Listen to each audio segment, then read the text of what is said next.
देवियों और सज्जनों, नमस्कार, जय हिंद, वंदे मातरम। प्यारे साथियों, आज हम बात करने जा रहे हैं प्रेसिडेंट बॉडीगार्ड यानी पीबीजी की। दोस्तों, बहुत गंभीर विषय है और इस पे विचार प्रत्येक भारतवासी को करना चाहिए, प्रत्येक उन सब जातियों को करना चाहिए जो इसका हिस्सा ही नहीं है। साथियों, प्रेसिडेंट बॉडीगार्ड की जो स्ट्रेंथ है यानी उसमें जो सैनिक है लगभग 200 के आसपास हैं, जिसमें अधिकारी, जेसीओज और जितने भी हवलदार जवान सारे के सारे उसमें करीब 200 के आसपास शामिल है। साथियों, विषय इतना गंभीर है कि जब आप इसको गूगल करेंगे, पढ़ेंगे तो आपको समझ में आएगा कि आखिर केवल 3 जातियों को ही इसमें क्यों लिया जाता है, जाट, राजपूत और सिख।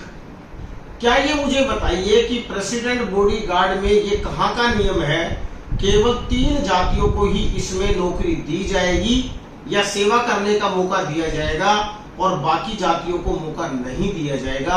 ये सरासर गलत है या नहीं है? इसका मतलब क्या ये 3 जातियां ही बहादुर है? क्या इन 3 जातियों ने देश की सेवा की है? या क्या ये 3 जातियां ही राष्ट्रपति के रक्षक बन सकते हैं, बाकी नहीं बन सकते? क्या यादव नहीं बन सकते? क्या गुर्जर नहीं बन सकते? क्या ब्राह्मण नहीं बन सकते? क्या मीणा नहीं बन सकते? क्या वाल्मीकि नहीं बन सकते? बहुत सारी जातियां। कहने के लिए हम कहते हैं कि भारत 36 कौम का राष्ट्र है, लेकिन यहाँ पे केवल और केवल 3 कौम को ही जगह दी गई है। बड़ा गंभीर विषय है। मैं कहता हूं इस नियम में बहुत ज्यादा बदलाव की आवश्यकता है, क्योंकि ये मुद्दा अगर जब तक नहीं उठेगा, जब तक इसके अंदर बदलाव नहीं होगा, ये तो सरासर गलत है। जो लोग राष्ट्रपति की सेवा करना चाहते हैं, राष्ट्रपति के अंगरक्षक बनना चाहते हैं, बहादुर भी है, लेकिन वो जाट, राजपूत और सिख नहीं है, इसलिए नहीं कर सकते। क्या मराठाओं में कोई कमी है? क्या मद्रासियों में कोई कमी है?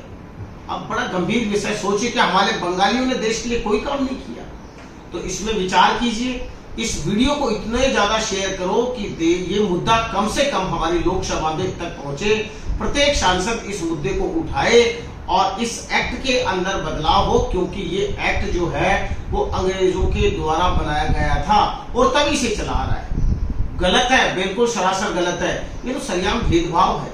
और दोस्तों, हमें अगर देश को अखंड भारत बनाना है, सब जातियों के अंदर प्रेम पैदा करना है, तो इसको तुरंत प्रभाव से खत्म करना पड़ेगा, तभी ये काम हो पाएगा। अब इस वीडियो को केवल देखकर अपने तक मत शेयर कर लेना, क्योंकि ऐसे मुद्दे बहुत कम लोग उठाते हैं। दोस्तों, मुद्दे उठाने के लिए आपको सत्य बोलना पड़ेगा। मैं राजपूत परिवार में जन्म लिया हूं, मैं राजपूत हूं, लेकिन इसका मतलब ये तो नहीं कि मैं केवल मेरा स्वार्थ सोचूं, मैं केवल मेरे समाज का स्वार्थ सोचूं। मैं तो ये सोचूंगा कि जो भी व्यक्ति इस देश में है, उसका इस देश के अंदर एक बड़ा योगदान है, प्रत्येक जाति का योगदान है।